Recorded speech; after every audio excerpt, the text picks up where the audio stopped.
Friends, আজকে তোমাদের সঙ্গে আমি পাবদা মাছের একটা রেসিপি শেয়ার করবো, তাই জন্য স্কিপ না করে পুরো ভিডিওটা দেখো। চলো রেসিপিটা করা যাক।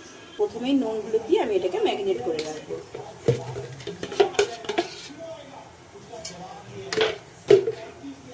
ভালো করে মাখিয়ে এটাকে ম্যারিনেট করে রাখবো।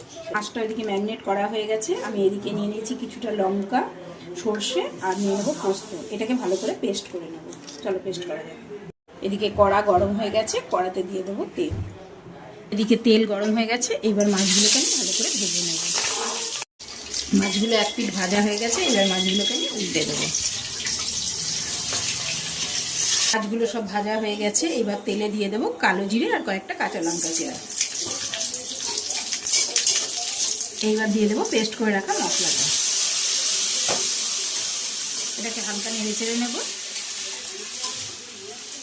এবার এর মধ্যে দিয়ে দেবো নুন আর দিয়ে দেবো হলুদ, দিয়ে মশলাটাকে ভালো করে কষিয়ে নেব।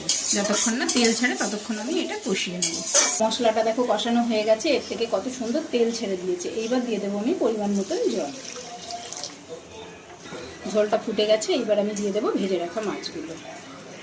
মাছটা ফুটে গেছে, এইবার আমি ওপর থেকে দিয়ে দেবো একটু কাঁচা সরষের তেল।